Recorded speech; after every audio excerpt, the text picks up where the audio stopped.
do ano 75 que pasaba no reino, bueno, ainda non era reino de todo, oficialmente sí, que pasaba no reino de España, non? No ano 74, para empezar, hubo un consello de guerra en Xaneiro que se concretou na execución a garrote vil de Puig-Santís. No ano 75 se produciron 4 consellos de guerra, un en Burgos, que condenou a morte a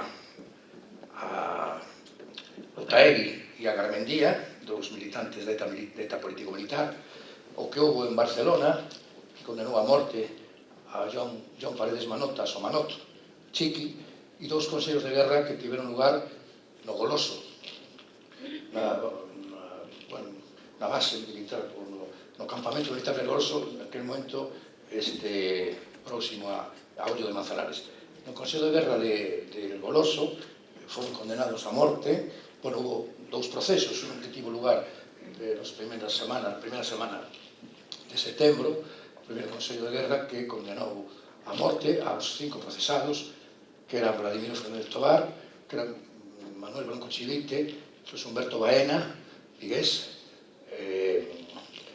Fernando Sierra e Vladimiro Saíse, non? E despois houve outro consello do día 18, 19 dese mes, este xa sumarísimo, que condenou a morte a 5 persoas, que eran Fernando Sierra Marco, Manuel Cañaveras de Gracia, 2 mulleres, Concha Tristán, María Jesús Dasca, e José Luis Sánchez Bravo, Vigués tamén, e Ramón García Sanz. ¿Quen? Ramón García Sanz. Bueno, esta idea dos consellos de guerra parece unha cousa extraordinaria, pero hai que lembrar que os consellos de guerra non deixaron de producirse desde o ano 36, cando o régimen comeza a funcionar. Xa no ano 36, pois o consello de guerra é un hábito procesal, digamos, moi frecuente, o sea, que non é unha excepción. Ese ano 1975 se produciron alrededor de 35 asesinatos. Estos datos que dou son datos oficiais, non son suposicións. Foron asesinadas 34 persoas, ou ben pola Guardia Civil, ou ben pola Policía Armada daquela, ou ben polas bandas paramilitares. Contando aos 5 fusilados, o que sae un promedio de 3 mortos, 3 asesinados ao mes. Tamén ese ano 75 houve 2 estados de excepción nas 2 provincias vascas, Vizcaya e Guipúzcoa, e houve alrededor de 80 secuestros de medios de publicación en 8 meses. Quero dicir con isto que a represión era brutal, moi forte, moitísimas detencións, hasta o punto de que as cárceles que estaban pequenas non chegaba para meter a todos os detidos. E un dato pouco coñecido é que a Praza de Touros de Bilbao serviu para meter aí alrededor de 120 prisioneiros ou 120 detidos, todos antifranquistas. Con isto o que quero dicir é que foi un ano terrible desde o punto de vista da represión e que algunhas organizacións políticas pensaron que a mellor maneira de respostar aquilo era pola vía das armas, non? E neste proceso foron detidos todas estas persoas que acabo de relacionar e que foron sometidos a consellos de guerra. Para falar deses momentos, os invitados, teño aquí ao final a Gerardo Viada, abogado que foi de Ramón García Sanz, a Pablo Mayoral, un dos procesados no primeiro Consello de Guerra do Goloso, ao que se lle pediu pena de morte, ainda que despois, ao final, foi condenado a 30 anos de cárcel, e Magda Oranich, que foi abogada de Puig-Santís e despois abogada de Chiqui. Quero dicir que son xente, por tanto, con coñecemento moi preciso de aqueles feitos aos que lle paso a palabra. Así que, cando queirades, por orden que queirades... Dilo tú. Pues bueno, ti mesmo. Bueno, vamos a ver. Yo fui abogado de Ramón García Sanz, del segundo Consejo de Guerra al que se ha referido Celso, que se celebró en el Goloso en el año 1975, hacia el 17-18 de septiembre fue. Obviamente yo era muy joven, porque hace 50 años de esto. conocía a Ramón la tarde anterior. A nosotros nos encargaron la defensa unas horas antes, en realidad a las 4 de la tarde, en la cárcel de Carabanchel, fuimos a verle, y el Consejo de Guerra empezaba al día siguiente, a las 7:30 de la mañana. De manera que aquello fue una cosa muy atropellada y disparatada desde el punto de vista jurídico. No teníamos ni siquiera copia del sumario. En aquella época lo de las fotocopias no era como ahora. Se veía mal todo, faltaban hojas, etc. Y aparte de eso, pues se aplicaba una ley que era la ley antiterrorista, se aplicaba con efecto retroactivo. De manera que, bueno, eso era el principal problema que teníamos. Fuimos a ver a Ramón, le vimos el otro abogado y yo, que era Juan Aguirre, y luego había un tercero que era un militar al que Ramón no quiso ver. Dijo que no entrara, el hombre estuvo muy discreto, se quedó en el pasillo, y preparamos el juicio y empezamos a interponer diversos recursos. Al principio iban solucionándonos los militares que no tenían ni idea de derecho, hasta que se cansaron y ya dijeron que el Consejo de Guerra empezaba como fuera. Nos llevaron al Goloso, que era efectivamente un regimiento militar terrible, lleno de tanques, policía militar. Entramos ahí escoltados por la policía militar. Bueno, era un ambiente tenebroso y terrible. A los imputados, en mi juicio no estaba Pablo estaba en el anterior, pero en fin, nos metieron esposados con metralletas, bueno, una cosa como tenebrosa de película, ¿no? Me llama la atención porque en todas las dictaduras y en todos los regímenes autocráticos siempre la apariencia de la legalidad ha sido lo más importante que querían. Ya puede ser en China, en Corea del Norte, en Rusia o en España de Franco. En el caso de nuestro Consejo de Guerra ni siquiera hubo apariencia de legalidad, porque, como digo, desde el punto de vista procesal aquello era una locura, pero cuando lo quisimos manifestar, el presidente de la sala, que era un teniente coronel, Oñate se llamaba, nos advertía que no iba a permitir ninguna interrupción. Él tenía unas instrucciones clarísimas de que el Consejo de Guerra se iba a celebrar como fuera. Se llamaba juicio sumarísimo, ¿no? Entonces pedimos la palabra, nos advertía por primera vez, segunda vez y tercera vez. Y en mi caso, cuando defendíamos a Ramón García Sanz, pues el otro abogado y yo fuimos expulsados de la sala. Nos sacó la policía militar con una metralleta, salimos así, y se quedó un comandante de artillería que no sabía una palabra de derecho, porque no era jurídico militar siquiera, no había hablado con el imputado, no, me llevé yo lo que teníamos de sumario, el Código de Justicia Militar y el Código Penal, se quedó solo allí. Por lo que nos contaron, pues dijo que clemencia y que indubio pro reo. A nosotros ya Ramón García Sanz nos dijo que no quería clemencia. Él tenía muy claro que le iban a ejecutar, lo tenía clarísimo desde el principio, era un hombre muy valiente, y dijo que hiciéramos lo posible en un juicio justo, que más lejos de la realidad no podía ser, porque efectivamente no hubo juicio. Claro, entonces se terminó el Consejo de Guerra, el juicio sumarísimo, y como consecuencia de eso se dictó una sentencia. Y esa es la apariencia de legalidad que se pretendió. Que ha habido un juicio, ha habido una sentencia y las ejecuciones son en cumplimiento de esa sentencia. Bueno, pues no hubo juicio, si a eso se le puede llamar juicio, ¿no? Fue una cosa verdaderamente dantesca en todos los sentidos, porque ya el ambiente, la policía, que cuando pasábamos hacían ruido con los cargadores de los fusiles aquellos, en fin, era una cosa terrible.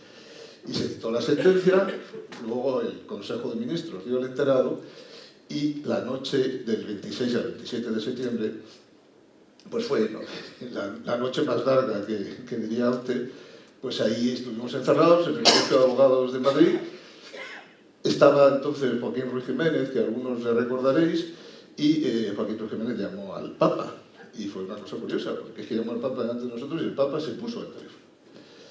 Y para que el Papa hablara con Franco. Y así fue, pero lo que no consiguió es hablar con Franco, porque o no se quiso poner, o parece, según cuentan algunos, que Arias Navarro se encargó de que no le pasara la llamada. El caso es que Franco durmió aquella noche plácidamente y al día siguiente, pues como no hubo ningún tipo de indulto ni amnistía, los llevaron a Hoyo de Manzanares. A nosotros ya no nos dejaron estar ni siquiera la noche anterior con él, porque como nos habían expulsado del juicio, pues ya nos habían relevado de la defensa. Y la pasó solo, el pobre Ramón la pasó solo con otro de los que iban a ejecutar, que era Luis H. Bravo. Y fue esa noche terrible. Nosotros fuimos a Hoyo de Manzanares y ahí, pues una cosa casi como de película, pues oímos desde fuera, desde la tapia, los disparos. Y bueno, pues eso fue una cosa tremenda, porque luego incluso le quisimos poner una lápida en la que nos prohibieron decir la palabra fusilado, y fue en España pues poca repercusión. Salieron unas pequeñas noticias en el ABC y en el Ya, pero en Europa afortunadamente sí hubo una respuesta. Hubo una quema de embajada en Lisboa, en Roma, hubo en México también, salió Olof Palme, ¿os acordáis?, con esa foto de la hucha, etc. Y eso tuvo una repercusión en Europa importante. Entonces, bueno, pues el fascismo de entonces organizó para el día 1 de octubre, esto había sido el día 27 de septiembre, un acto de desagravio a Franco en la Plaza de Oriente de Madrid, que fue el último acto que hizo el dictador. Allí salió al balcón y luego se puso enfermo. Era el 1 de octubre, murió el 20 de noviembre, pero en fin, ya estaba medio muerto 40 días antes. Y yo siempre he tenido la duda de que la prisa que tenían los militares en cumplir la sentencia, bueno, en celebrar el Consejo de Guerra o esa farsa, y en cumplir la sentencia, era porque sabían que Franco estaba muy enfermo. Si llegamos a aguantar, yo estoy seguro, una semana o 2 semanas más, no los ejecutan. Pero fue eso, una prisa premeditada y quererse hacer el gobierno fuerte, porque entonces ya estaba muy débil. Entonces, bueno, pues han pasado 50 años, me costaba al principio hablar de todo esto y, en fin, yo creo que estamos en un buen momento para recordar esta historia. Y tenemos a Pablo, que es una de las personas que lo sufrió en el primer consejo. Gracias, Gerardo. Sí. Pablo, tú estuviste procesado y condenado a muerte. Sí, yo en primer lugar, ya que estoy rodeado por ellos, quisiera agradecer a todos los abogados lo que hicieron por nosotros, ¿no? Fue en aquellos tiempos un acto heroico. A mi abogado Benítez de Lugo estaba en un despacho, sus compañeros, que incluso uno de ellos era hermano, pues poco menos que le echaron del despacho, y recibió pues amenazas de muerte en todo momento, y lo hicieron pues de forma altruista y de una forma verdaderamente heroica. Así que muchas gracias. Sí. Bueno, dicho esto, yo quería referirme digamos un poco a la actualidad, ¿no? A los 50 años, ¿no? Porque hay pues una campaña como de 50 años de libertad, ¿no? Que parece que la libertad pues ha venido y ha caído por arte de magia, ¿no? Y dentro de esta campaña pues se quieren, digamos, primero ha habido 50 años de silencio, porque muchas de lo que aquí hemos relatado ha estado silenciado durante mucho tiempo, en historias, artículos y cosas. Hay poquitos que han hecho referencia a este momento, cuando fue uno de los momentos históricos de la dictadura, tanto por su salvajismo como por la repercusión que tuvo, ¿no?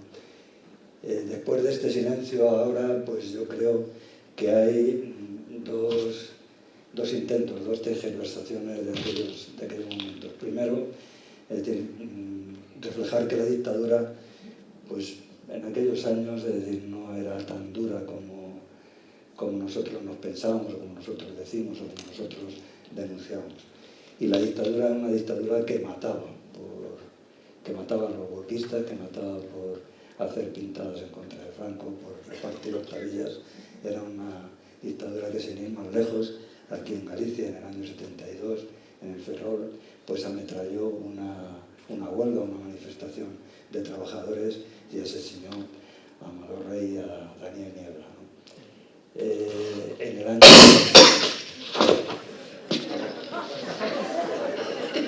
Perdón. ¡Qué susto! Muy oportuno. Disparo. En el año 75, como también sabéis, en Vigo, en una manifestación del 1 de mayo, bueno, todas las manifestaciones del 1 de mayo fueron salvajemente reprimidas y hubo detenciones en todas ellas, en Santiago, en el Ferrol, pero la de Vigo, un guardia civil salió a la calle a parar la manifestación y lo hizo con la pistola reglamentaria, y de ahí murió Manuel Montenegro, ¿no?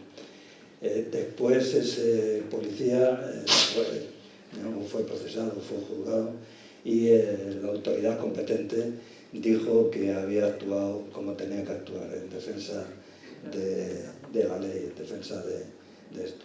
Digamos, esa era la esta. También en 1975, en agosto de 1975, 200 policías, guardias civiles y policía de paisano asesinaron a Moncho Leboira, y lo acribillaron a balazos en una calle, ¿no? Esa era la historia. Además, esta realidad tuvo particularmente importancia porque aquí en Galicia, con respecto a lo que estamos hablando, estos consejos de guerra, porque José Luis Sánchez Bravo y otro compañero tuvieron que huir en el año 74 porque estaban perseguidos por la policía por repartir octavillas, ¿no? Y de la misma manera, José Humberto Baena Alonso y su compañera también tuvieron que salir huidos de Vigo porque les perseguían por poner una esquela, o por intentar poner una esquela de solidaridad con Manuel Montenegro, ¿no? Ambos dos, José Luis y Humberto, decidieron que salían de aquí de Vigo, pero que se iban y que querían seguir luchando, y así lucharon, no huyeron a otros sitios, no dejaron la actividad y decidieron que había que seguir luchando. Esa es la otra parte que yo quiero hoy manifestar, ¿no? Es decir, la dictadura no iba a caer por sí misma, no iba a caer por sí sola, es decir, había que empujarla, había que tirarla, había que derribarla, y en esa estábamos todos, y en esa estaban particularmente José Luis Sánchez Bravo y estaba Humberto Baena Alonso. Es decir, no es el ocaso de una dictadura, ¿no? Es la lucha contra una dictadura que causó miles de muertos desde el golpe fascista hasta que la dictadura de alguna manera pues fue derribada en las calles. Tuvo que morir Franco para que la repercusión nacional, sobre todo la repercusión nacional, pues fuera más importante, ¿no? Y a la muerte de Franco pues todo estalló como una olla a presión. Las manifestaciones, las luchas del año 75, del año 76, del año 76 fueron multitudinarias y dejaron cerrado la posibilidad de que la dictadura siguiera con sus métodos dictatoriales, que era lo que pensaban y lo que querían hacer en todo momento, ¿no? Yo creo que los asesinatos del 27 de septiembre de 1975 fueron el principio del fin de la dictadura. Ha dicho Gerardo que la repercusión internacional fue monumental y así queda reflejado en los libros de historia. Pero en los libros de historia que hablan de la historia, es decir, que no hablan de otras cosas, que reflejan pues, lo que pasó en aquellos momentos. Luego, desgraciadamente, pues han echado toneladas de tierra, toneladas de estiércol, y aún hoy, es decir, pues siguen dándose, digamos, pues algunos retazos de tratar de desfigurar, digamos, tanto lo que hicimos como, sobre todo, lo que hicieron con nosotros. Así que yo creo que debemos mucho a José Luis Sánchez Bravo, debemos mucho a Humberto Baena, a Ramón García Sanz, a Chiqui y a Altair. Pues por ello, muchas gracias.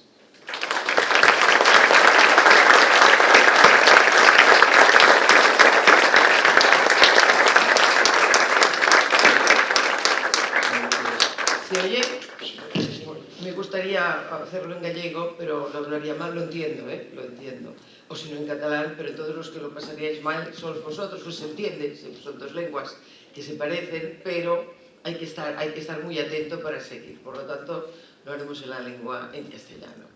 Bien, han pasado 50 años y parece ayer. Yo cuando os oía y te oía a ti, que como es de la misma profesión que yo, y esto no lo olvidaremos nunca, no tú que lo sufriste en propia carne, no lo olvidaremos nunca.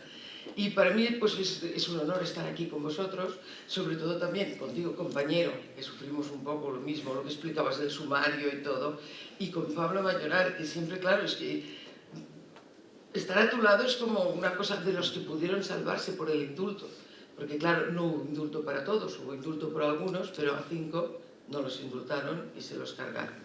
Claro, tú has hablado de la dictadura y tal, lo que decías, que yo estoy absolutamente de acuerdo a lo que has dicho. ¿Cómo pudo pasar aquello? Porque, fijaros, las últimas ejecuciones, cuando el franquismo habían sido en el año 63, Julián Grimau y Granados y Delgado, dos anarquistas. Y luego ya no se había ejecutado hasta Salvador Puig Antich. Mucha gente dice, los partidos no hicieron nada, es que nadie pensaba que pudieran otra vez haber ejecuciones. Porque recordaréis el proceso de Burgos, que algunos de vosotros siguieron, hubo una cerrada que dicen en Montserrat, bueno, yo estaba, no, fuimos a hacer un documento y a hacer algo, los que nos encerraron allí fue la Guardia Civil, porque yo pensaba que salía el mismo día, pero nos encerraron porque había los grandes, yo era muy joven, había los grandes intelectuales de Cataluña, y no sé si recordáis que el Consejo de Guerra Burgos los indultaron a todos, que algunos tenían 2 penas de muerte, que es curioso porque se ve que pensaban matarlo primero y volverlo a matar después. Y claro, se creían, no, esto ya está pasado, esto ya no hay nada. Cuando Salvador Puig Antich, no lo esperábamos, la verdad, pero ya cuando veías cómo funcionaba el sumario, supongo que tú también lo tendrías claro, cuando se veía cómo funcionaba todo, que la cosa iba muy mal. Pero Salvador Puig Antich recuerdo cuando empezó el sumario aún, pero luego hubo esto que voló Carrero Blanco, recordáis, y entonces de alguna manera fue como la venganza, pues ahora lo mataremos a él. Salvador Puig Antich me dijo a mí textual, lo dijo a todos, han matado a Carrero Blanco y a mí, o sea que lo tenía claro. Lo de Salvador Puig Antich, ahora hablamos de Chiqui, pero fue brutal porque tiene mucho que ver, porque a Salvador Puig Antich lo agarrotaron. Es una cosa de lo más cruel, decimonónica, una cosa que no estaba en ningún país en aquel momento. Y esto a Chiqui le entró mucho en la cabeza porque su obsesión era, ya sabía él desde el primer día que lo vi, ahora explicaremos, que le iban a matar, pero lo del garrote, como en la cárcel se hablaba mucho, como había ido aquello, que no sé si alguno tenéis vais por Barcelona, ahora se visita la cárcel y se visita el sitio donde le ejecutaron, que era un sitio pequeño, porque allí ponían una silla de madera, le ponían allí el clavo aquí que lo iba matando, bueno, horrible, horrible. Y entonces, bueno, un día, ya del año 75, es lo que estamos, me llamó Juan Mari Vandrés, un abogado vasco, me llamó complicado porque yo estaba de vacaciones fuera y entonces no había móviles, no había nada, había que ir a la telefónica, hacer la cola, se hizo todo, porque además yo estaba en Copenhague. Y entonces me dijeron, hay un encargo súper urgente de Juan Mari Vandrés que le llames. Entonces, claro, yo desde la misma telefónica, otra cola, llamé a Juan Mari Vandrés. Y me dijo, mira, es que te pido que te hagas, éramos amigos, te pido que te hagas cargo de la defensa en Barcelona, han detenido a uno, a Chiqui, creo que me dijo Juan Paredes Manot, y te agradecería que lo defendieras. Dice, no te preocupes, porque es un asunto sencillo, me acuerdo que yo luego le dije, pues por sencillo, y es una segunda figura, porque además que de verdad, no, al lado de lo que había el sumario grande, que supuestamente muchos delitos que acababan, era así, lo de Chiqui era un poquito, pero ahora diré cómo empecé, que ya lo vimos muy claro, que se lo iban a cargar. Me dijo esto, y sí, yo entonces dejé vacaciones, fui a Barcelona enseguida, y estaba incomunicado, totalmente incomunicado. Tú estuviste incomunicado también. Pero los desincomunicaron el 21, que me llamó el juez, ya puede usted ir a verlo. Y entonces Chiqui me dice, mira, hoy me han traído esto. Y lo que habían hecho es de aquel sumario gordo, que estaba Wilson, jefes de estos, todos estaban, que luego todos fueron amnistiados. Me dijo, desglosaron como Franco la idea era que quería matar ya o su entorno, porque Franco se estaba muriendo, este era el tema que tú has hablado también del retraso, conseguíamos retrasar la gran defensa e intentar retrasar los días, pero Franco estaba mal, pero entonces la idea de ellos era que mataban en 3 sitios y todos a la vez y todos el mismo día, que no tenía ningún sentido, porque no una acusación con otra, pero sí, todo fue hecho, sobre todo nosotros íbamos un poco más atrasados que vosotros, y entonces intentaban que todos fuera el mismo día y la misma hora. Es una cosa demencial, solo se le puede acudir a alguien que no esté bien. Y así fue, y entonces a Chiqui, cuando me enseñó los papeles estos que habían desglosado, iniciaron una causa nueva, le dieron otro número, y claro, se veía tan claro que lo que querían era una cosa que era fácil, sencilla, sacarlo de aquello, no estuvieron capaces de aquello con tantos procesados y tal, hacerlo tan rápido, y le dieron aquello, el papel. Yo a partir de ese día me lo leía y él me dice, me van a matar, ¿verdad? Y yo no me atrevía ni a decirle que no, porque no es que hubiera pasado nada nuevo, es que solo ver aquello era clarísimo, ¿no?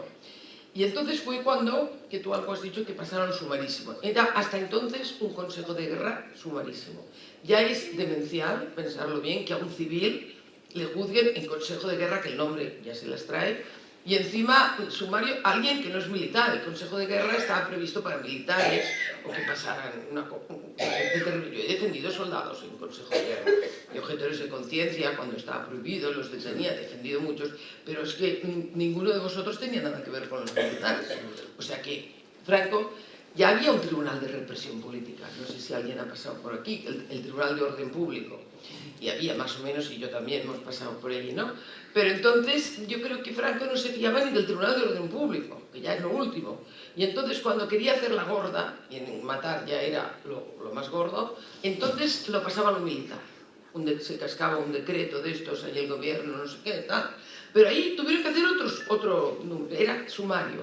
Pero como querían correr, esta obsesión que no se les muriera antes, pasaron al sumarísimo, es lo que tú decías. Pasaron al sumarísimo el 26 de agosto, me parece que. Sí. Y entonces, porque hicieron, fijaros si hay algún jurista por aquí, se dará cuenta de la barbaridad que hicieron un decreto nuevo que es el que aplicaron. Y claro, en la ley, lo sabe un estudiante de Derecho de primero, que se ha de aplicar la ley que hay en aquel momento, no que hagan una nueva y lo arreglen para hacer lo que querían. Pues lo hicieron así, pasó a sumarísimo, y si hasta aquel momento no habían garantías, a partir que fue sumarísimo ya, el sumarísimo ya era previsto, está previsto en el Código de Justicia Militar, ahora está cambiado todo, como un poco como en plena guerra, como urgente, uno que se pasa al enemigo y todas estas cosas, y fue sumarísimo. A partir de aquí, si no habían derechos antes, ya no hubo ninguno. Pensar que con petición de muerte nos dieron 4 horas, no sé vosotros, para preparar la defensa, 4 horas,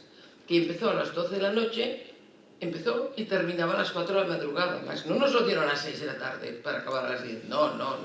A las 12 de la noche, 4 de la madrugada, ya había petición de muerte. Yo me acuerdo que fui como a las 3 de la madrugada, mientras los compañeros acababan los escritos y tal, y se lo di. Cuando vio que llegaba yo con un militar, que era el abogado que nos pusieron postizo, porque lo que tenían miedo era que los abogados nos pusiéramos enfermos para retrasarlo, pusiéramos enfermos, que ya habían médicos que lo certificarían. Y entonces nombraron un tercer abogado que era el militar, que el pobre hombre nos iba siguiendo, que era de caballería, por contar lo que sabía de derecho, ¿no? Que en los consejos de guerra, que hay 5 en el tribunal, solo hay uno jurídico. Hay uno que era de marina, el otro de no sé qué, bueno, eran de veterinaria, de las mulas que tenían, no sé. Y uno solo, que es el que hace la sentencia, que es el único que sabe algo de leyes. Pero el pobre este, que era de caballería, lo vendió y estaba siempre con nosotros, muy discreto. Fui desde la cárcel, cuando pedimos el último momento, cuando vimos que lo mataron, ya pedimos otra vez el indulto. Un telegrama que le poníamos a Franco, que no pareciera que nos hundimos, pero a ver, y no nos dejaron salir de la cárcel. Dijeron, no, si salen ya no vuelven. Bueno, claro, no salimos. Pero entonces él dijo, pues ya los apoyó, como era de ellos, claro, a él le dejaron salir. Pero para la historia está que él no solo llevó la petición, sino que la firmó él también. Pero ya podía firmarla quien fuera, el Papa, que de hecho lo pidió. Pues tú has dicho el Papa, todos, llamaba a todo el mundo, llamaba de todas partes del mundo, se preveía. Y Chiqui me decía, habrá un follón, La lástima es que yo no lo veré. Y así fue al día siguiente. Bueno, entonces a las 12 de la noche empezaba la capilla, que está previsto en el Código de Justicia Militar. Entramos en capilla, bueno, es que era como si una obra de teatro así de amateurs, ¿no? Entonces entramos en capilla, fuimos, vosotros no pudisteis estar en la capilla, yo pude estar en todo, incluso en la ejecución, pero entramos en capilla, que son 12 horas exactas, que es como una tortura china, yo creo que para el reo que dicen, para todos, porque 12 horas allí esperando, porque no pasaba demasiado, nada. Estuvimos Miquel, su hermano, Marc, el otro abogado y yo. Y estuvimos ahí las 12 horas, que me parecieron 12 años o lo que fuera. Yo creo que es la peor noche de mi vida, porque además teníamos un sentimiento, no sé yo, Gerardo, si tú, también de impotencia. Total. O sea que ya podíamos hacer milagros, que estaban previstos, que los mataban ese día y a esa hora y a todos. Y bueno, hicimos lo que pudimos, estuvimos con Chiqui toda la noche, vino un notario, amigo, que le tomó con los documentos oficiales y todo, y me decían los militares, sí que tiene cosas para dejar, y es lo que dejaba en testamento al pueblo vasco, pero bueno, o sea que no dejó en sí. Y vino, bueno, estuvimos la noche, ya no sé qué decir, porque él ¿quieres cenar algo? Y decía, no, porque luego cuando me peguen los tiros saldrá todo y no quiero. O sea, esto pequeñas cosas que os digo, porque más vale que nos lo tomemos así que no con el horror que representaba, ¿no? Durante la noche también yo le había dado a Chiqui, y eso a veces la estampa de comunión de sus hermanos. Estaban así, los dos, Kepa y el otro, los pequeños. Y entonces se la pasé por la cárcel, le dije, mira la estampa que me había entregado la madre. Y entonces, bueno, se la encontraron y yo pensé, bueno, la estampa comunión, ya me explicarás.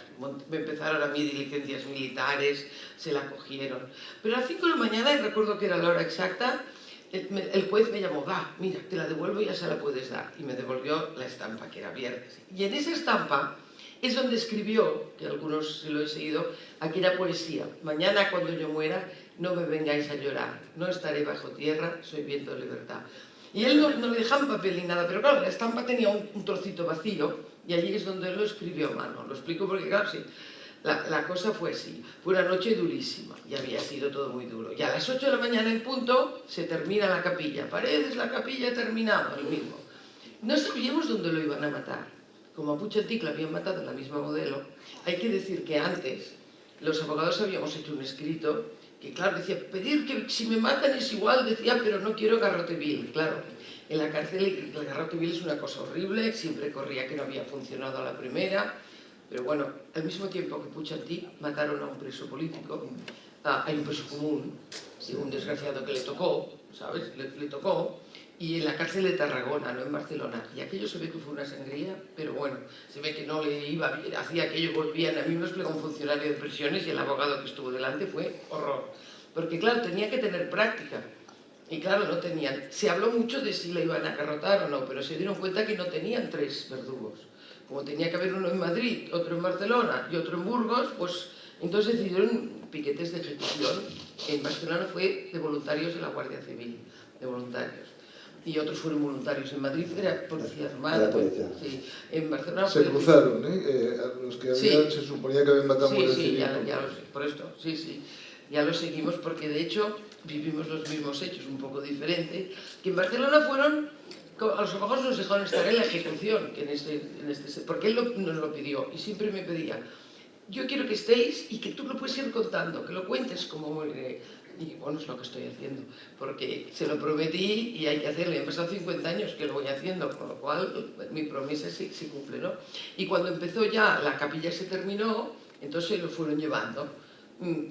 Furgones de la Guardia Civil, de la Policía Armada, yo qué sé, todos por allí la autopista y nos dejaron ir a nosotros con el coche atrás. El hermano, Marc y yo.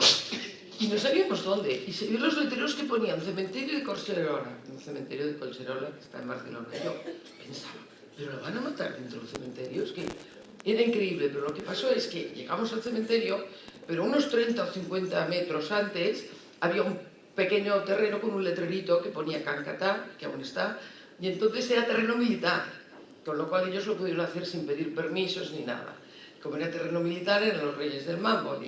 Y allí entonces subieron enseguida ya con el coche, estaba esperando una ambulancia, que a mí me dio un mal rollo, ¿no? Porque la ambulancia siempre piensas que es para ayudar a un enfermo, para salvar a alguien, y allí estaba, esperar que lo mataran y llevarlo al cementerio, pero estábamos del sitio ahí, como allí en la puerta más o menos, estábamos muy cerca al cementerio, pero no lo mataron dentro, sino en Calcatá. Cuando llegamos, ya estaba todo preparado, al chico lo mataron como un trípode, y que entonces habían dos cosas que le pusieron los brazos que seguían, no se quedaban duras. Cuando llegamos allí, que ya estaba todo montado, el piquete, un grupo de guardias civiles y militares, bueno, aquello era para coger un ataque de horror. Entonces subimos, cacheaban a todos los que subían, a Marc, al otro, al soldado, porque había soldados que hacían la mili de enchufe, que decían, imagínate tú, y les tocó el servicio de esto. Y entonces voy a subir yo, no. Claro, se dieron cuenta que en medio de todo aquel follón no tenía ninguna mujer para que me cacheara. Y entonces el soldado yo le decía, no, si ya me puedes meter mano, me da todo igual, porque, hombre, lo que íbamos a ver ya me explicarás. Pero no, el juez se dio cuenta, la señora, no la toquen. Y no me tocaron, subí, pero llego y chiqui ya estaba atado, ya estaba allí formado, no un árbol, porque hay gente que explica que estaba atado a un árbol, no, era el trípode este. Y empezó enseguida todo, y se murió cantando el Eusko Gudari, que es una especie de himno vasco. Y cantaba y caía de rodillas y seguía cantando el Eusko Gudari.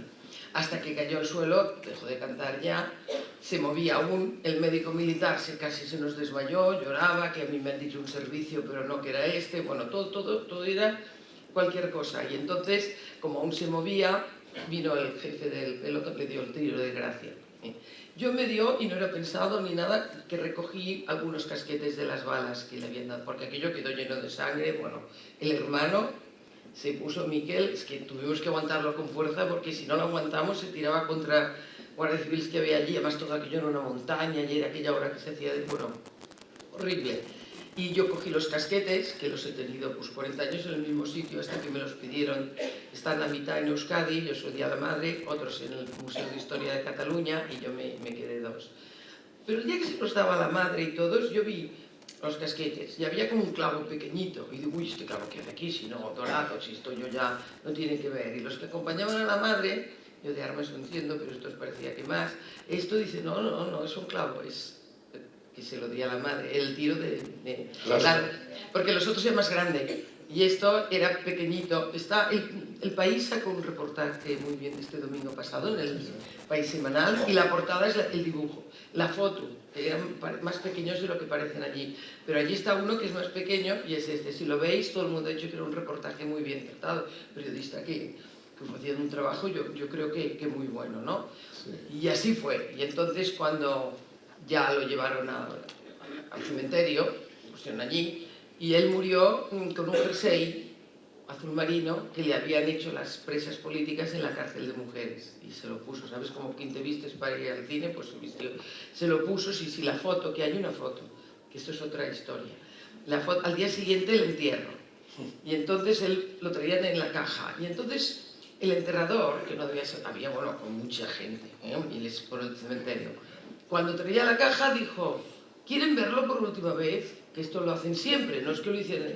Y yo dije, sí. Entonces abrió la caja, lo vimos, Marc tuvo el acierto de clac, hizo la foto. Entonces no había móviles, no es esto que llevas el móvil, o la máquina. Y entonces, como vino la Guardia Civil para cogerlo, me lo pasó a mí, yo me lo puse aquí, que es un sitio más seguro, sobre todo cuando tenía mujeres para cachear. Pero también vi que venían, entonces yo me lo saqué y se lo di a un periodista muy conocido en Cataluña, quizá aquí también, Andreu Claré, era conocido, me parece que estaba en Cambio 16, y yo entonces lo saqué, se lo di a Andreu lo pudo sacar, como era iba de prensa, y luego se hizo una foto que ha salido internacionalmente, que es bastante dura de ver, ¿no? Pero se pudo hacer así. Tú has hablado también de las repercusiones internacionales, hubo muchísimas. El gobierno sueco, con Olof Palme a la cabeza, se manifestó. En los Países Bajos también quemaron embajadas españolas. Un poco todo esto, y tú lo has escrito muy bien, y tú también, por tanto no repetiré, intento explicar cosas no repetido. Yo creo que aquello fue favoreciendo un poco que ya se acabara la historia. Claro, nosotros, los abogados, y por lo que tú has dicho también, lo que podíamos hacer era retrasar, porque estábamos todos seguros que una semana más igual ya se moría. Cierto que después de la muerte de Franco ya no mataron a nadie. Bueno, de otra manera, pero me refiero a ejecutando, no. O decir que no, porque una transición con cientos de muertos y tal, pero en pena de muerte no, que es diferente de matar. Yo creo que la pena de muerte es como más cruel y todo, ¿no? Aquello pensado, todo preparado, es un horror, un horror.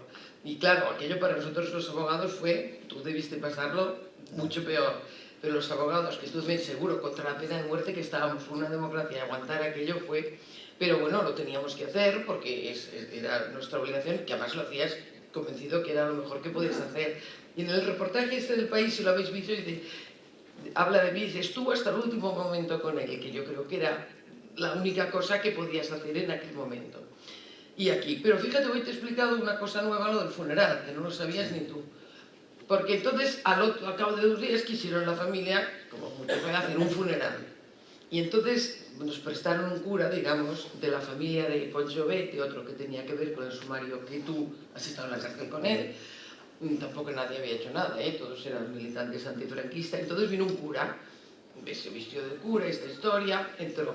Y yo estaba en la puerta organizando todo aquel Cristo, y entonces vi que entraban 2 curas otros. Digo, pues no he venido aquí a hacer estas cosas que hacen. Y entró 2 curas. Pero estos eran 2 de la extrema derecha que pegaron al cura, nuestro cura, lo dejaron herido al suelo. Venían disfrazados de curas, es que fijaros, venían, nadie se podía dar cuenta. Lo dejaron herido en el suelo y bueno, entonces ya pasó de todo. Entraron en el despacho con los cristales de la escalera todos rotos, hirieron a mis compañeros de despacho, bueno, pasó todo y el funeral no se pudo hacer, abrieron la cabeza uno, otro, bueno, yo me fui al juzgado de guardia. El juez me hizo caso y vino. Aparte que vino el juez, se terminó un poco todo, porque aquella extrema derecha que corría por allá, había también la policía, pero se entendían como muchos en aquel momento. Se pensaba, la policía, bueno, hagan algo, pero no, si eran amigos. A partir que vieron al juez, la cosa se terminó. Y entonces estaba de gobernador civil en Barcelona Martín Villa, que me llamó. No se preocupe, ya se ha acabado todo, Magda, ya no hay problema, vale. Yo digo, ¿pero dónde están mis compañeros? Porque acabaron con heridas leves, digamos, pero en el hospital. Porque tuvieron que dar puntos a uno aquí, a otro aquí. Entonces sí me volvió a llamar Martín Villa, tal en tal hospital, el otro en tal hospital, porque vino una ambulancia y se los llevó, pero eran bueno, que te den 5 puntos porque no tiene sentido, pero esto fue así. O sea que ya después de haberlo matado siguieron haciéndonos la puñeta a él y a todos, ¿no? Hasta el final. Yo lo cuento así, pero fue muy duro. La verdad es que fue muy duro. Y yo creo que tuvimos el privilegio de poder estar con él, porque a vosotros nos dejaron y en Euskadi tampoco. Porque Ruiz Valerdi, que era el abogado, se encontró mal. No me extraña que se encontrara mal de pensar lo que tenía que ver, porque si pensabas fríamente te tirabas por un balcón allí mismo, pero no había ni balcones, allí era en medio de una montaña todo esto. Sí, bueno, montañas sí, no te creas, hay que trepar para ir ahora, porque luego lo cambiaron. Yo esta semana he trepado como 4 o 5 veces, que al final he quedado con las rodillas o así, ¿no? Pero fue una cosa, yo creo, tú lo has escrito muy bien, fue como el final del franquismo. Franco seguía vivo, claro. Esto era el 27 de septiembre, el sábado era a los 50 años, yo no pensaba que 50 años después aún no estuviéramos aquí explicándolo, pero Franco se murió el 20 de noviembre, como todos sabéis. Y el 20 de noviembre, cuando Arias Navarro salió allí llorando, Franco ha muerto, yo lo primero que se me ocurrió fue llamar a la madre. Y las dos llorábamos, no porque su hijo ya estaba muerto hacía, es porque por poco tiempo se hubiera salvado. Al cabo de pocos hubo el indulto, que te cogió a ti también, y luego ya la amnistía, que fue una amnistía que estuvo bien, salieron todos los presos políticos, incluso con acusaciones de violencia. Una amnistía que hoy lo hablábamos contigo, ¿no? Una amnistía que les sirvió a todos los fachas, a ellos, la han utilizado casi más que nosotros, fue una amnistía con la que luchábamos en los presos, pero luego cuando los han intentado acusar de torturas, de delitos contra la muerte que ellos han hecho, no, agarraban aquella amnistía por la que habíamos luchado tanto y que ellos decían que era horrible, pero se le han aplicado ellos, que los auténticos delincuentes eran los torturadores, no la gente que pedía libertad y democracia, ¿no?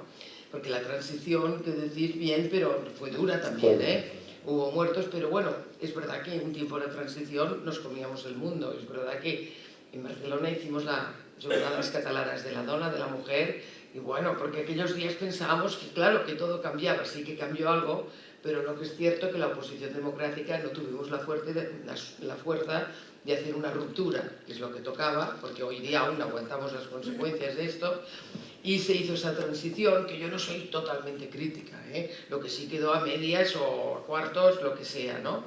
Y no se hizo lo que se han hecho en la mayoría de países democráticos, que cuando ha pasado una cosa así, se cambian las cosas, ¿no? Y así fue un poco la historia. Intentamos resumir un poco de lo que tú y yo hemos ido hablando estos días para que sepáis. Para mí fue horrible para todos, sobre todo para los que mataron, que los recordamos siempre, En Burgos mataron a Otaegui, murió solo también, porque no dejaron estar, tampoco no pudo estar Ruiz Valerdi, que era el abogado, y indultaron a Garmendia, que es curioso, porque Chiqui siempre, yo sufro por Garmendia, porque lo van a ejecutar, y Otaegui también lo decía, van a ejecutar, y luego, claro, a este lo amnistiaron, bueno, lo indultaron porque como ya estaba bien medio matado cuando lo detuvieron, ya tenía con un problema en la cabeza, de los tiros y todo esto, y a los dos que lo defendían los mataron a los dos, y así. Se quedó el franquismo con que había hecho bien lo que ellos no sabían que todo. Claro, fue un momento que cambió todo entonces, pero la repercusión internacional yo creo que fue muy dura, quemaron embajadas y todo, y fue internacional y de todos los países, y a partir de aquí pensamos que ya la cosa iba bien, la cosa tampoco fue como pensábamos, unas grandes manifestaciones en Barcelona en febrero, o sea que estábamos en septiembre, que pensábamos que ya, y nos dieron de palos, y luego han pasado otras cosas.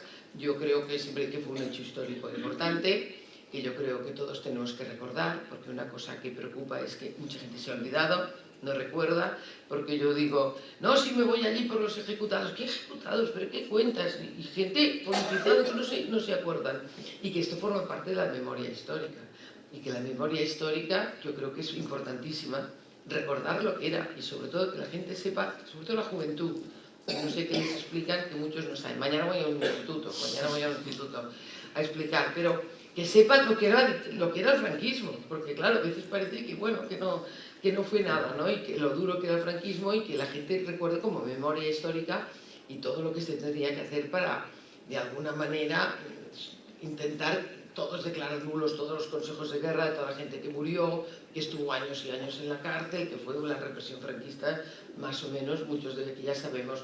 Pero esto como es la memoria histórica que siempre han querido borrar, que no, porque esto se tendría que haber hablado de otra manera, esto y miles de cosas, porque claro, esto es el final, pero el principio de Franco, ¿cómo fue? No quiero imaginar si así las ejecuciones lo que eran en los años 40, que eran cada día.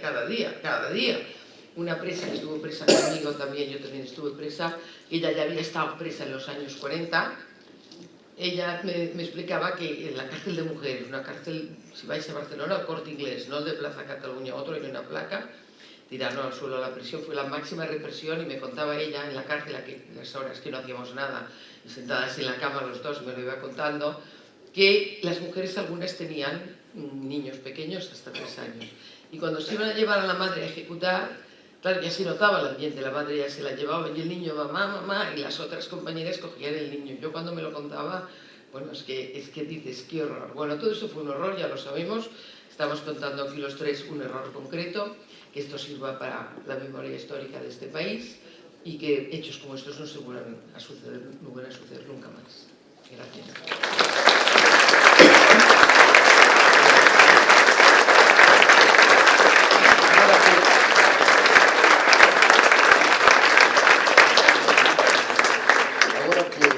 Magda está falando de memoria histórica, eu, se non o digo, revento, así que teño que decirlo. Este local onde nos estamos, todos os vigueses sabemos que foi cárcel, lugar de represión e lugar de paso, nos anos 30, anos da Guerra Civil, de paso de persoas que foron aquí encadeadas, encarceladas e despois pasaron a ser fusiladas nas tapias do cementerio de Pereiró ou nas tapias do Castelo do Castro. E hoxe, 2025, non hai nada, absolutamente nada, nas paredes deste edificio que lembren que isto foi unha cadea, onde se torturou, se asesinou, se matou, etc. Non eu reclamo desde aquí a quen corresponda, naturalmente, a alcaldía, que é a responsable deste edificio, desta institución, que coloque unha placa na fachada deste edificio onde se poda lembrar que isto foi unha cadea. Isto é unha cousa inaudita, non hai ningún país do mundo onde isto ocurra. Me parece que este é un bom momento para reclamar isto, para pedir isto, para exigir isto, ¿no? Precisamente en línea co que está dicindo Magda, que temos que preservar a memoria histórica, e un xeito bastante evidente de preservarla é manter os edificios con as sinais de identidade que os identificaron durante tantos anos como lugares de tortura ou prisión, como o caso deste museo que antes foi prisión, así que que delito.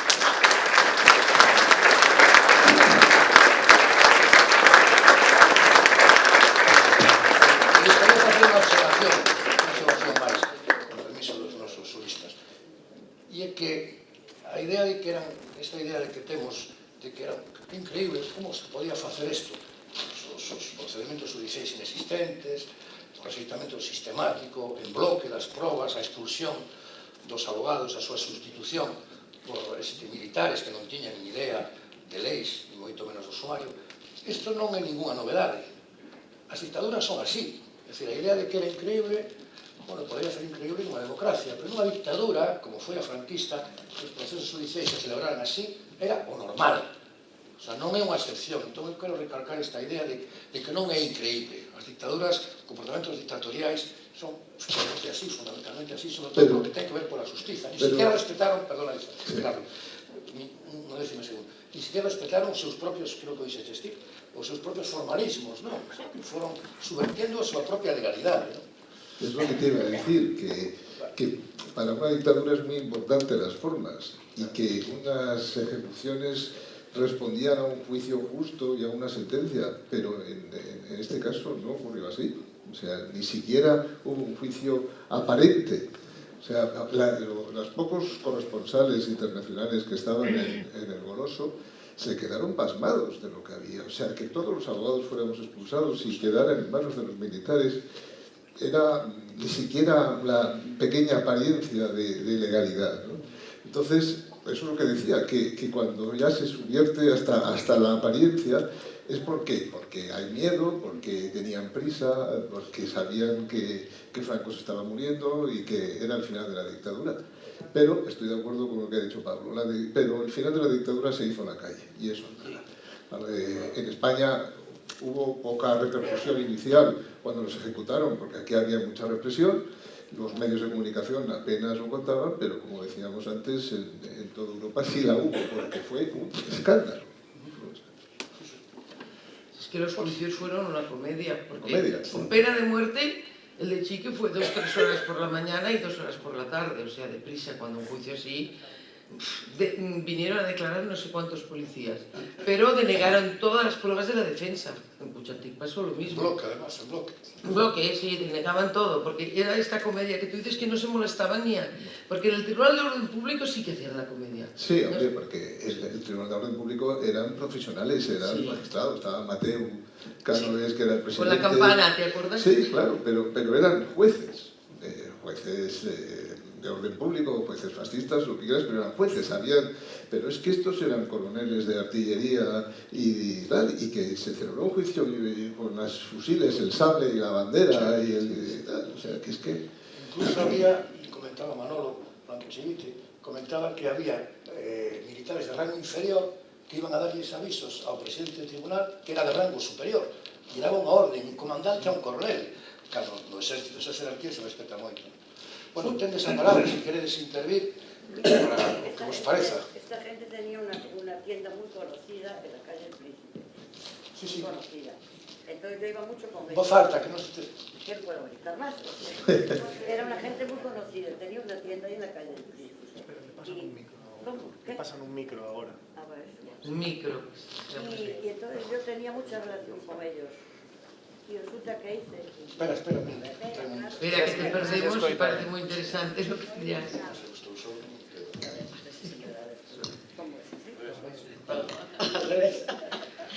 Bueno, mira, yo tenía con esta gente, tenía una tienda muy conocida ahí en las galerías Simeón, me parece que era así. Entonces yo tenía mucha confianza con ellos, estaba mucho hablando con ellos ahí siempre. Tal. Y resulta que una de las veces me dice el padre, mira, me tengo que ir, que van a fusilar a mi hijo. Y se iba en el tren. Yo, es que tengo aquellas palabras del padre que no se me fueron nunca desde la mente, porque pensar que iba al fusilamiento de su hijo, una persona que efectivamente, no sé si tenía culpa o no, pero vamos, me quedó súper grabado aquello, sí.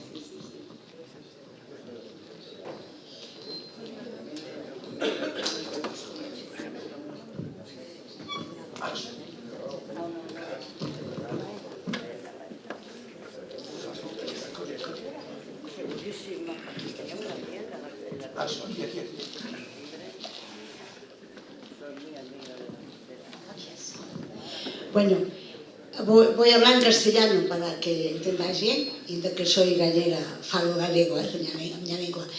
Estou emocionada porque estou moi cabreada que pasa en Gaza, en fin, estou moi emocionada coa vosa presencia. Amada, vou-te tutear, xa dixeches que vas a ir ao instituto a hablar deste hecho histórico que me parece moi importantísimo. Me pregunto tamén se el señor Pablo Mayoral tamén lo hace.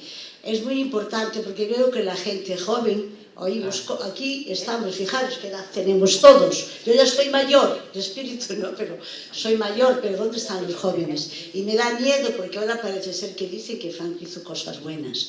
Entonces me parece a mí que tenemos que volver a tener mucho coraje, porque la situación no es tan ideal como muchos piensan. En todo caso, yo soy optimista, pero estoy muy preocupada.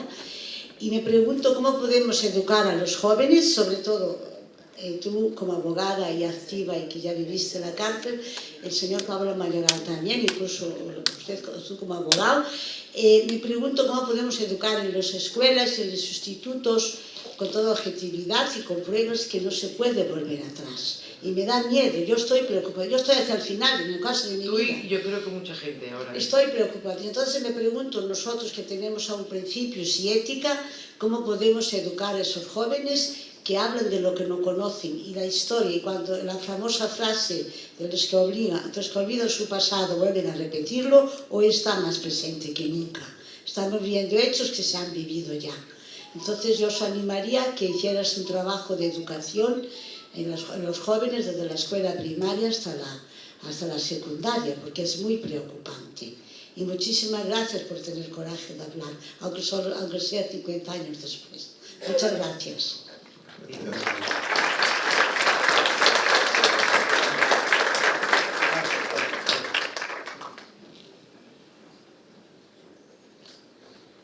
Solo unas palabras. Un día estuve con una persona que era maestro y me contó que a su padre lo habían fusilado en el Castro y él tenía 8 años y fue a despedirse de su padre. Estaba con lágrimas en los ojos como me puse yo, por supuesto, porque un niño de 8 años que vaya a despedir a su padre y sabía que lo iban a fusilar, eso es terrible. Nada más. Gracias.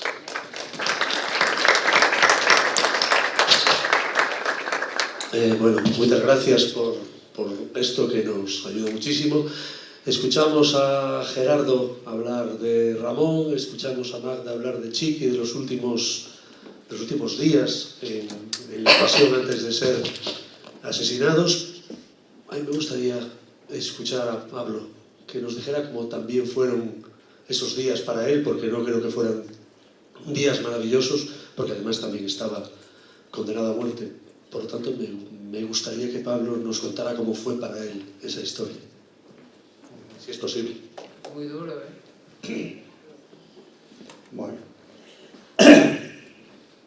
la verdad que a mí me gusta siempre recordar a los 5, a nuestros compañeros asesinados. Es decir, sí que os puedo decir que efectivamente, es decir, todavía no sabemos por qué nos eligieron, de la misma manera que Magda decía por qué sacaron aquel pequeño legajo. Es decir, no sabemos quién decidió, es decir, que éramos nosotros los que debíamos servir de chivo expiatorio. Nos tuvieron más de 10 días en la Dirección General de Seguridad, sufriendo todo tipo de torturas, todo tipo de vejaciones. Aún estuvimos 40 días en la cárcel, en lo que eran las celdas de castigo, las celdas de prevención, en celdas separadas, o sea, desalojaron toda la sección de las celdas bajas de Carabanchel y estábamos cada uno con una vacía entre medios. En esos 40 días no teníamos absolutamente nada ni para leer, ni para ver, ni había siquiera luz. Nos dejaban un jergón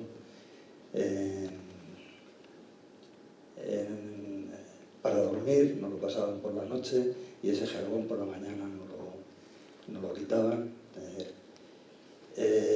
A los abogados los pudimos ver, pues yo creo que a los 20 días aproximadamente de estar allí puestos.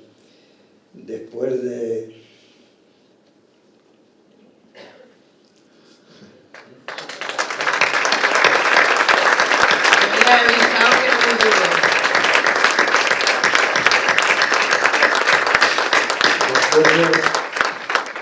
de todos aquellos días, yo tengo que decir que cuando vi a mi abogado, que no fue el que me defendió, que era un amigo de mi hermana, un abogado que no ejercía, pero que el hombre fue allí a visitarme, me trajo la noticia de que nos pedían la pena de muerte, pero yo me alegré de verlo con cara de miedo. Y así pasamos aquellos días, y así pasamos, después de esos 40 días, pues 5 o 6 días en que podemos convivir en el patio. Estábamos en un sector apartado, estábamos ya, digamos, los represaliados por la ley antiterrorista que decía Gerardo, y estamos apartados del resto de los presos políticos que estaban en la tercera galería.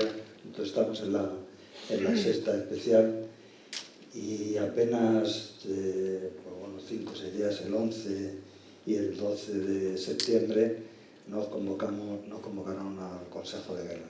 Nos volvieron a meter en celdas de castigo, y de ahí nos sacaron en furgones separados para ir al Consejo de Guerra. El Consejo de Guerra se celebró, digamos, un poco lo que decía Gerardo, de que no cumplían ni siquiera sus formalidades. Hubiera sido normal celebrarlo en la Capitanía General, hubiera sido normal celebrarlo en una sala donde se hicieran los consejos de guerra. Pues no se celebró en lo que era el cuartel de la corazada, digamos, Brunete, que era, ya por decirlo de alguna manera, el servicio de élite del ejército de tierra, comandado por el general Milán del Bosch, que os acordaréis todos que era uno de los golpistas, ¿no? Y en el Consejo de Guerra pues estuvimos todos nosotros, estuvimos esposados con 2 policías detrás, nos esposaron con las manos atrás, un abogado pidió que nos quitaran las esposas, y el jefe del consejo, pues dijo que no podía garantizar la seguridad de la sala, y bueno, lo único que accedió es a pasarnos las esposas delante. En estas circunstancias no hubo ni una sola prueba, es decir, no argumentaron ni una sola prueba. Ellos, es decir, ni una presunta pistola, ni las pruebas de balística, ni de huellas digitales, es decir, absolutamente nada. Todo fue el apuntamiento judicial de unas declaraciones policiales que decían que habíamos firmado, y la denegación de todas las pruebas que nuestros abogados querían y presentaron. Es decir, denegaron absolutamente todas, no sé si fueron 200 o 200 o 250 pruebas que se querían presentar, y todas las delegaron. Incluso un abogado nuestro, es decir, dice, bueno, ya que no nos dejan presentar a nuestros testigos, hagan el favor de presentar a sus testigos, a los testigos de la acusación, para que nosotros podamos interrogarlos, ¿no? Y dijeron que no, y además, es decir, fue muy paradigmático, ¿no?, lo que dijeron. Dice, bueno, pues no presentamos a los testigos porque, como usted sabrá, hay testigos buenos y hay testigos malos. Así que no tiene lugar y no ha lugar, es decir, en esas circunstancias nosotros dijimos lo que teníamos que decir, que habíamos sido torturados, dijimos lo que pudimos decir en cuanto a las torturas, porque enseguida nos quitaron la palabra, pero sí que dijimos, y en mi consejo de guerra, Humberto lo dijo muy claramente, es decir, no soy responsable de ninguno de los hechos que aquí se me acusan y soy militante del Partido Comunista de España, marxista-leninista y del FRA. Todo eso lo fuimos haciendo y lo fuimos repitiendo todos, y ese fue el recuerdo de ese consejo de guerra. Posteriormente, ni siquiera en los consejos de guerra tienen la decencia de dictar sentencia en el mismo consejo delante de nosotros, es decir, a nosotros, a Fernando y a mí, nos dijeron que estábamos condenados a 30 años de cárcel y 25 años de cárcel, pero a los condenados a muerte ni siquiera se lo dijeron en el consejo de guerra cara a cara, ¿no? Fueron sus propios abogados los que le dijeron en ese momento que estaban condenados a muerte. Posteriormente, los tres compañeros, Manolo, Vladimiro y Humberto Baena, fueron trasladados a las celdas, otra vez a las celdas bajas que habilitaron para ellos nada más, a las celdas de castigo, y estuvieron aislados durante 15 días, en las mismas condiciones. Incluso en el patio, salían al patio, como estaban 4 condenados a muerte, pues salían en dos tandas, completamente separados, salían una hora. Nosotros tratamos de alguna manera en conectar con ellos desde las propias celdas nuestras, y hay algún Vladimiro, que estaba condenado a muerte, que recibía, dice que nos oyó silbar la Internacional, que para él fue un momento bastante emotivo, ¿no? Y efectivamente todos desde nuestras celdas cantamos y silbamos la Internacional, y lo dejamos de hacer porque nos dijeron que no iban a salir, que no iban a salir más.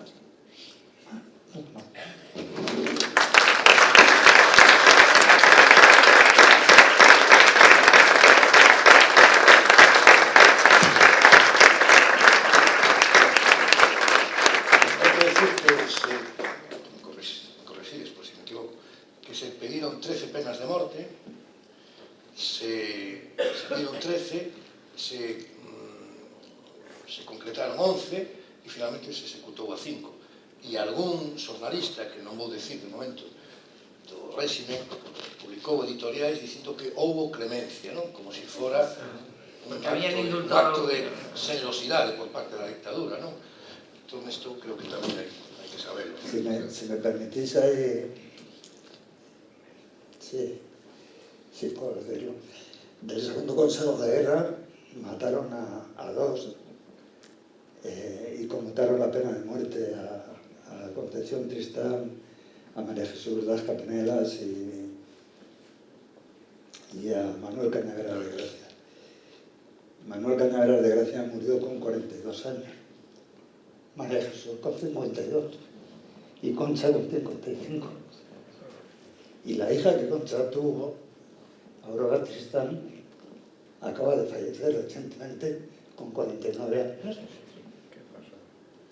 Eso era la dictadura franquista. Que naceu na cárcel, ademais, non? A filla de Concha Tristán naceu na cárcel. Y por eso se libró de la ejecución por estar embarazada. Es que lo decía el código, pero era tan cruel el código, incluso el penal, sí, que si una mujer estaba embarazada no la podían ejecutar, pero después de haber parido, entonces podían. De todas maneras, aquí en este caso las indultaron. No conozco demasiadas ejecuciones de lo que estuvieran embarazadas, pero es lo que decían. Es todo muy duro, ya te he dicho que sería muy duro para él vivir estas cosas. No se olvidan ni se pueden olvidar, no hay que olvidarlo. Pero que no es casualidad esto que está diciendo Pablo, que estas chicas hayan muerto con 50 años, la hija también, es decir, todo esto ha pasado una factura personal, psicológica y parece que física, que es otra consecuencia más de esta situación tan dramática que vivieron. Es que es así. Bueno, temos ainda un cuarto de hora. Alguén máis? Anso. Está encendido, sí.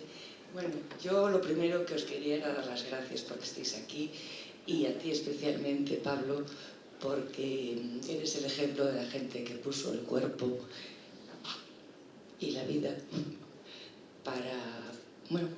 por la libertad de todos. Y probablemente podríamos estar mucho mejor, pero gracias a vosotros y a la gente que continúa con vuestra lucha, pues hoy tenemos lo que tenemos, aunque tenemos que seguir muy pendientes y muy vigilantes porque los vientos que vienen no son buenos. Por eso, para mí, vuestro ejemplo es un ejemplo que hay que dar a conocer y que hay que valorar, agradecer y honrar. Gracias.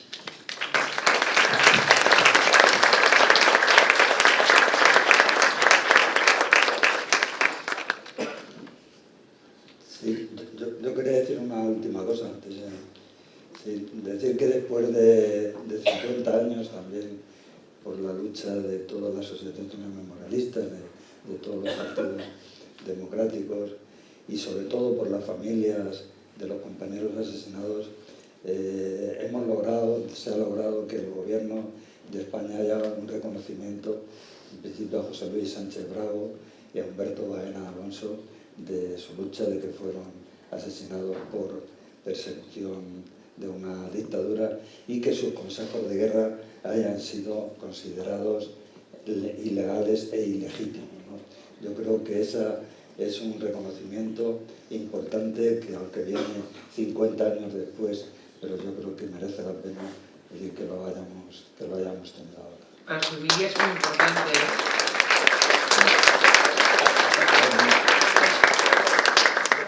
Estaba tan emocionada que no pude hacer la pregunta que quería. Y es, ¿por qué creéis que han tardado tanto en conceder, en declarar los juicios y las penas que han sido ilegales y todo esto? Es decir, ¿cuál ha sido la razón de que hayan tardado tanto con Artich y tanto con Humberto Baena cuando hubo una ley de transición y que, bueno, que mucha gente... Esperábamos mucho de estas leyes y luego no fueron tantas, pero Claro. para las familias ha sido muy importante, lo que tú decías. Yo estaba con las hermanas de Salvador Puig Antich, que habréis visto que han luchado mucho, y la alegría que tenían ellas es que ya dejamos, fue y todo porque dijeron 4 palabras, porque en realidad no se han anulado del todo. Yo creo que, no sé por qué no lo hicieron, esto hay que preguntar a los gobiernos por qué no, pero este cierto temor a los militares, esto de no pasarnos de aquí, porque claro, todo fueron juicios militares. En cambio, juicios civiles lo han hecho más. Yo creo que es esto, no sé, Gerardo, tú... No, pero yo sí, lo hemos comentado esta mañana, Pablo y yo, ha habido una especie de pacto de silencio durante 50 años. De este asunto se ha hablado poco. Se ha hablado... La gente no lo sabe. No lo sabe. Antes lo decíais, o sea, hay mucha gente joven que habla de las ejecuciones como una cosa que parece que fueron en el siglo XIX o algo así, ¿no? Y ha habido una especie de pacto. Y ahora, bueno, pues al coincidir la cifra redonda del 50 aniversario, pues han salido ya varios libros, se ha escrito este artículo en El País el otro día el secretario de Estado también de Memoria Democrática va a organizar otro acto y también me ha dicho que le iban a dar a Ramón García Sanz este reconocimiento. Bien, pero se está haciendo todo ahora, pero durante muchos años aquí ha habido un silencio verdaderamente... Que ya ha pasado, que no Sí, antes a compañera falaba de que podíamos facer. Eu dediquei-me profesionalmente a impartir profesor de Historia e unha das preguntas dos libros de texto era a política matrimonial de los reyes católicos. É unha pregunta. Sí. O los matrimonios de Felipe II, ¿no? Hasta que non aparezcan nos libros de texto os fusilamentos do 27 de setembro, pues non haberá nada que facer. Eso en gran medida é unha posición das editoriais, dos autores, dos manuais e da posición personal dos profesores. Pero luego no se da... Al final te dicen los chicos que es que esas lecciones no van a examen, no las estudian, no sé... Y luego, bueno, pues no sé, a ver si esto sirve para algo, porque no hemos aprendido nada. Yo cuando veo que Donald Trump dice inmediatamente que hay que matar al supuesto asesino del Kirk pues dices, han pasado 50 años, pero estamos igual que entonces, ¿no? Sigue la pena de muerte en un país supuestamente democrático como era Estados Unidos.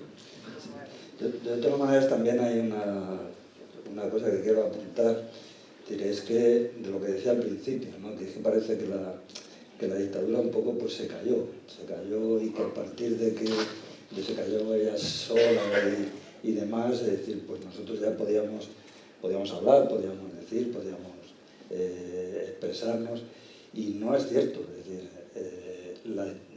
cada derecho, cada libertad la fuimos teniendo que arrancar poco a poco. El año 76 y el año 77, es decir, fue una lucha titánica por la libertad de los presos políticos. Es decir, hubo un indulto, hubo una amnistía y hubo otra amnistía después. Y así fueron todos y cada uno de los derechos, es decir, que se fueron conquistando.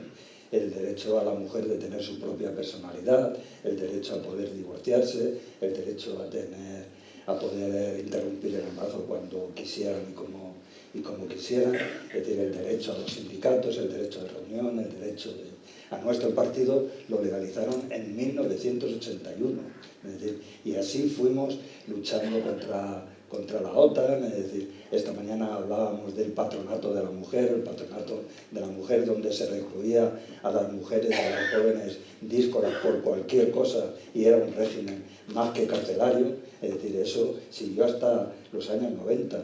Los bebés robados, hay muchas mujeres que están denunciando los bebés robados de muchas instancias, o sea, lo que era la militancia de izquierda, la militancia nuestra, la militancia por la que yo seguí después luchando, es decir, estábamos empeñados en la conquista de los derechos democráticos uno a uno, es decir, y hubo que hacerlo así, de esa manera, es decir, yo después de salir de la cárcel me detuvieron en una huelga de la construcción y me detuvieron en el año 78 por intentar poner en marcha el Tribunal Internacional contra los Crímenes de Franquismo y me detuvieron en un hotel con otras 20 personas, o sea, que todo fue un rosario de tal. Yo qué sé, no quiero hacer un parrangón de lo que hicimos y lo que se hace, pero hasta que no nos hemos jubilado y hemos podido, digamos, dedicarnos a más cosas de las que nos dedicábamos, pues igual no ha sido posible hacer, digamos, la visión de la memoria, o sea, de la memoria en la que ahora estamos. Yo, claro que voy a donde me llamen y donde me digan, y sobre todo pues en recuerdo de nuestros camaradas, ¿no? Y de alguna manera, pues claro, yo pues no estoy conectado, yo tengo una casa y no tengo la falta de casa que los jóvenes les toca a ellos, es decir, luchar por esas cuestiones. Yo lo único que puedo ser es un testigo de lo que me pasó, de lo que realmente pasaba entonces, y de decir y volver a contar, es decir, que efectivamente éramos 5 jóvenes que nos vimos ante un consejo de guerra y que en 4 horas se dictaron 3 penas de muerte y una condena de 30 años y una condena de 25, y que de resultas de esos, es decir, pues fusilaron a Humberto Vallenaros. Ese es el papel, digamos, lo que yo puedo hacer, malamente, como habéis visto, pero lo puedo hacer. Es muy importante que